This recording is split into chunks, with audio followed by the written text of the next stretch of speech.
Hi everyone, welcome back to my channel. Myself Sabiha Sultana. So today we are going to start a new chapter, that is Social and Religious Reformation Movement. Social reformation is an attempt to reform a society that practices discrimination among the members. Reformation strives to bring about such a society in the fold of human values. The basic aim of Reformation is to declare the values of individuals' self-respect. In 19th century, this is considered as a Reformation movement and a new awakening time in the history of India. With the implementation of English education, a new class of educated Indians was created. Many European concepts like democracy, nationalism, equality started finding roots in India. So to know such a more interesting things about religious reformation, we'll start the chapter. Let's get started with this. Chapter 5, Part 1, Social and Religious Reformation Movement. Many Indians who received English education started analyzing their own society. The British too expressed their interest in reforming the society. They put forth the theory of white man's burden. They believed that it is their duty to civilize Indians as a civilized class of people. The British made an attempt to protect their political and economic interest under the guise of this theory. Many Indians started understanding the Indian tradition in new perspective. A new identity called Indians was born. Many communities like Shudras and other neglected communities and women lacked many rights. Many movements opposed these at different timeline in the history. Unlike movements in the Middle Ages and ancient times, the movements during the British period were different. Issues like caste system, gender discrimination, sati system, widow remarriage restriction system, denial of education to Shudras, and other lower communities were addressed by these movements. Many prominent people like Rajaram Mohan Rai, Dayananda Saraswati, Ranade, Jyotiba Phule, Swami Vivekananda, Anne Besant, Sir Syed Ahmad Khan, Periyar, Narayan Guru became a part of these movements. Of the main features of this period is attempt made to stop social evils by prohibiting them through laws. So, the content of this chapter, in this chapter, we are going to learn about the establishment and reformation of Brahma Samaj, next, Young Bengal movement. After that, we learn about the establishment and reformation of Arya Samaj, next, reformation led by Prarthana Samaj, and the ideas of Satyashodak Samaj, and later we'll learn about Aligarh Reformation movement. So, the very first, let's know about Rajaram Mohan Rai. Rajaram Mohan Roy is chief initiator of social reformation in India during modern times. He had deep knowledge in Sanskrit, Persian, and Arabic literature. He was well versed in Hindu philosophical critique and Quran. Apart from this, he had also studied other religions found in India critically.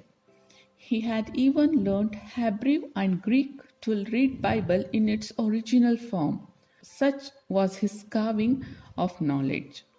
He started Atmiya Sabha in Calcutta along with his friends. The Sabha aimed at eradicating social religious maladies from the society of Bengal. He started Brahma Samaj in 1828. He wanted to purge Hinduism by removing caste system and superstitions. Rajaram Mohan Rai and other Brahma Samaj followers wanted to rebuild a new Hindu society based on philosophical foundation of Upanishads.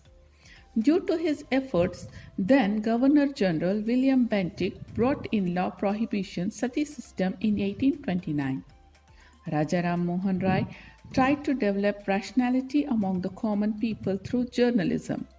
He published a journal named Samvada Kaumudi in Bengali language. So, this was the first journal which was published by an Indian in India. Apart from these, Rajaram Mohan Rai wanted the Indians to welcome the thinking process of Europeans. In this background, he supported the establishment of many schools and Vedanta College in Calcutta. Rabindranath Tagore has called Raja Ram Mohan Roy as the harbinger of modern India, progenitor of Indian social reformation movement, and the prophet of Indian nationalism. By saying these words, Tagore has summarized the contribution of Rajaram Mohan Rai and Brahma Samaj to Indian social reformation. Now, let's know about the important aspects of Brahma Samaj. Brahma Samaj advocate monotheism, opposed meaningless rituals. Every person should live with dignity and no law or ritual should violate this provision. Fourth, Brahma Samaj intended to assure equality to women by opposing polygamy. It advocated for a share in property to honor dignity of life of widow. It also opposed child marriage. Brahma Samaj declared that one can take good things from anywhere. It also declared that Upanishads and Vedas also advocate these principles. He was open to receive good thoughts even from the West. He gave importance to English education as well. So these are the fabulous thinking of Brahma Samaj. So the next part is about the Young Bengal movement. By the same time, the another movement started in Bengal, which is considered as Young Bengal movement. The wave of modernization started moving across North India during 19th century. Calcutta was the center of this new thinking.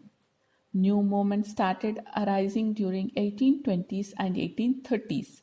We have already learnt about the contribution of Brahma Samaj. During this period, another movement called Young Bengal movement took birth. This movement started by Henry Louis Vivian Derozio.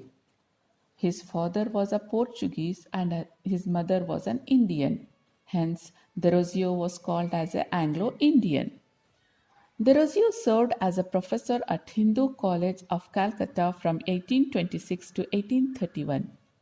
Many of his students who were attracted to his teachings became his committed followers.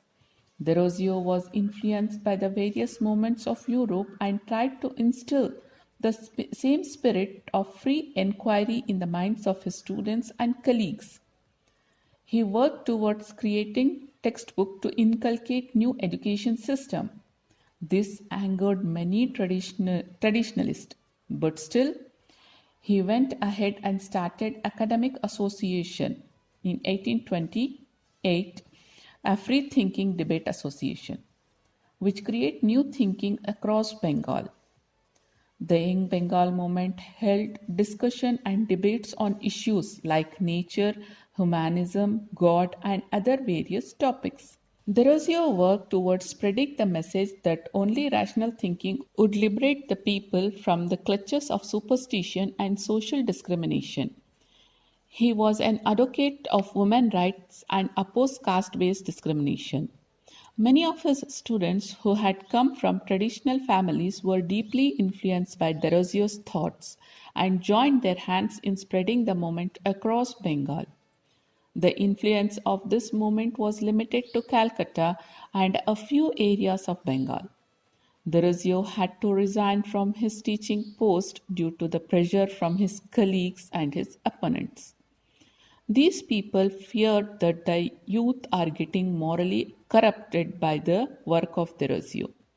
Derozio died at the age of 22 due to cholera. So this movement gave a lot of impetus in bringing the changes in the religious aspects. Now let's know about another important reformer, that is Dayananda Saraswati. He started Arya Samaj. Arya Samaj was started in the year 1875. This started in Kathiawar.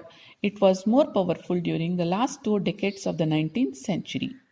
Dayananda Saraswati was born in 1824 in Kathiawar of Gujarat. His original name was Moola Shankar. His father was Amba Shankar Tiwari and mother Amritabai. Since he was not interested in English education, he received Sanskrit education. He left his house by the age of 21 years and roamed across the country for about 15 years. He outlined his ideas in a book titled Satyartha Prakash.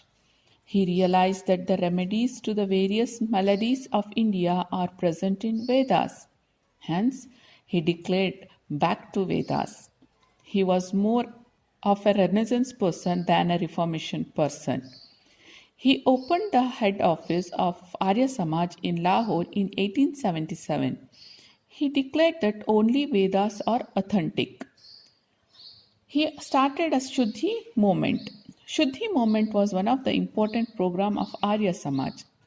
It aimed at the reconversion of people who had converted to Islam and Christianity from Hinduism back to Hinduism. Even Cow Protection Act Association were also started to protect the cows. Arya Samaj had all round 5 lakh members by 1921.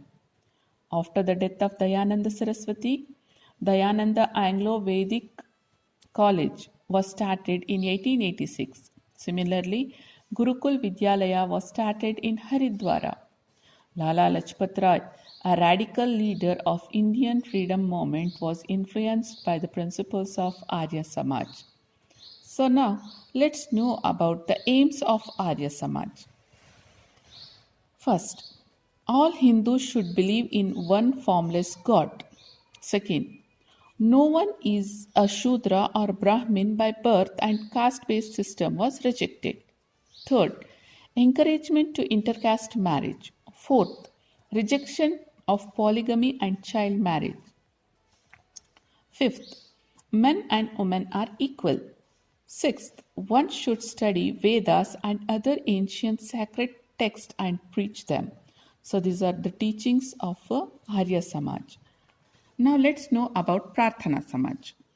The influence of Brahma Samaj reached region beyond Bengal. This Samaj took up various reformation movements influenced by Brahma Samaj. This movement became influential in the Western India, particularly in the areas of Bombay Presidency. Prarthana Samaj was founded by Dr. Atmaram Panduranga in 1867 at Bombay with the aim of finding solution to various problems faced by women and lower caste group. This association argued that the reinterpretation of Hinduism is needed in the light of modern Western thinking. It advocates that reformation should not be a wish, but it should be implemented in reality. Many programs like education for women, rehabilitation of poor people were undertaken by the Prarthana Samaj. Justice Mahadev Govinda Ranade, R.G. Bhandarkar and N.G. Chandravarkar were the prominent persons of this Samaj. The scope of Prarthana Samaj got extended into various areas under the leadership of Justice Ranade. Ranade attempted to reject child marriage and discrimination of widows. He believed that legal intervention is needed to stop child marriage and encourage widow remarriages.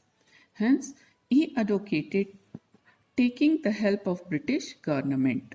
So with the help of Britishers, he brought so many changes in the society as he was an advocate and he knew more about the legal measures.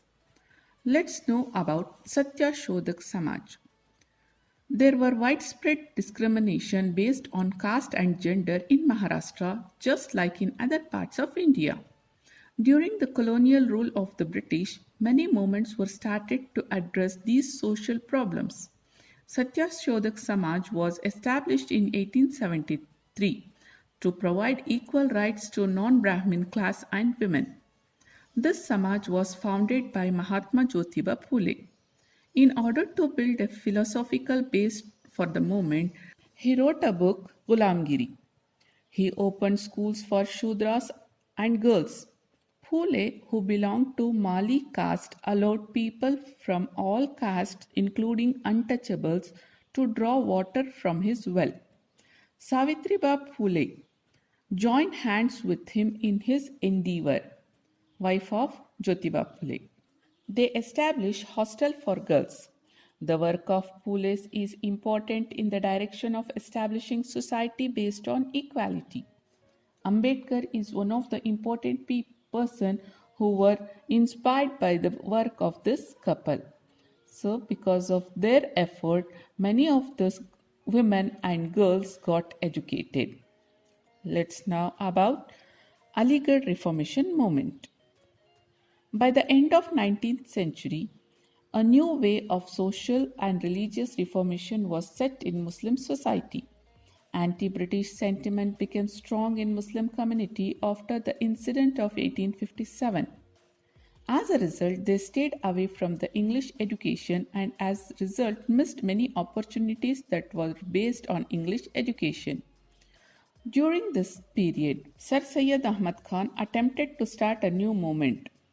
The Mohammedan Liberty Society, established in 1863, started debates and discussion on the issues related to religion, social, and political issues. The upper and middle class youth participated in this discussion and started realizing the values of English education. Sir Syed Ahmad Khan lived from 1817 to 1898. He declared that Quran is the authoritative book and the other work of Islam's are derived one. He said one has to interpret one's religion according to the changing time. Otherwise, religions become sluggish. Sir Syed Ahmad Khan fought against the tradition, superstition, ignorance, and irrationalities throughout his life. He said without an open mind, any social and intellectual development is impossible. He did not support the Parda system for Muslim women. He called for educating Muslim girls. He did not accept polygamy. All these aspects were part of his struggle. In order to implement his ideals into practice, he founded Mohammedan Anglo-Oriental College in Aligarh in 1875. He utilized this institution to spread the Western scientific and cultural ideas. This institution later became Aligarh Muslim University. Sir Syed Ahmad Khan preached religious tolerance. He thrived for unity among Hindus and Muslims. Hindus, Parsis, Christians donated liberally for the establishment of Aligarh College. Admissions were open for students from all the religions.